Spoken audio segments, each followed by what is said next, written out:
On Wednesday, March 18, 1925, one of the deadliest tornado outbreaks in recorded Earth history occurred. The outbreak produced at least 12 severe tornadoes and covered much of the Midwest and southern United States. Overall, at least 750 people were killed and more than 2,298 injured, making March 18 the deadliest tornado day in 1925, the deadliest tornado year in the history of the United States and North America. There were several devastating tornadoes that day in Tennessee, Kentucky, and Indiana, as well as significant tornadoes in Alabama and Kansas. The outbreak included the Tri-State Tornado, also known as the Great Tri-State Tornado, which traveled 219 miles across Missouri, southern Illinois, and Indiana, killing about 700 people in the three states and completely destroying several cities. It was the longest-lasting tornado in history, 3.5 hours of life, the deadliest in the history of North America and the United States, and ranks second worldwide in terms of casualties, second only to the tornado in Bangladesh in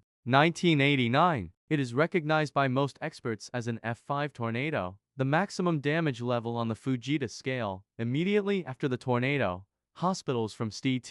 Louis to Evansville were overwhelmed with the injured and dying, as more than 2,000 people were injured as a result of the storm, 105 of whom later died from their injuries. In Missouri, relief trains transported the most seriously injured north to St. Louis, while the rest were sent to hospitals in Perryville and Cape Girardeau. The Murfreesboro City Hospital, where several hundred people were injured, was poorly equipped to provide care to the injured, which is why hundreds of people were sent by train to other cities as soon as the tracks were cleared. Chaos reigned in the heavily destroyed DeSoto, where the victims were distributed in 3 different directions. Help for the victims of the tornado in Parrish came from Thompsonville, located 3 miles to the southeast, where a team of railroad workers from the Illinois Central Railroad, led by doctors from Iowa, sent a train directly to the destroyed village. The train was loaded to capacity with the dead, injured, and dying before heading northwest to a hospital in Benton.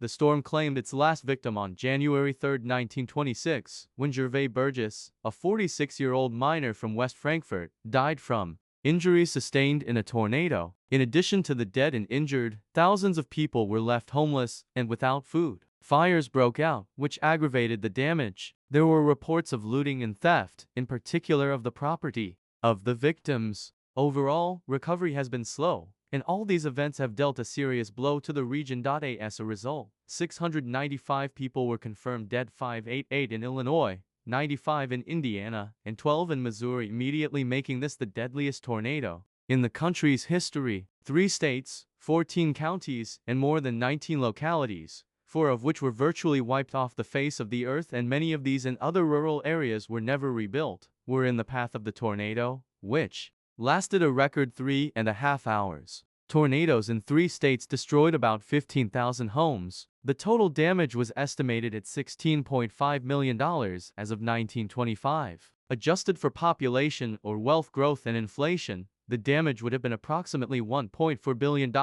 if such a tornado had occurred in 1,997.69 students died in 9 schools in 3 states. More schools were destroyed and more students were killed than in any other tornado in U.S. history. It also set a record for the deadliest school incident in the country's history, when 33 students died in DeSoto, Illinois. If we count those who returned home from school and those who died in schools, the number of dead students was 72, because about a third of the victims of the tornado were children.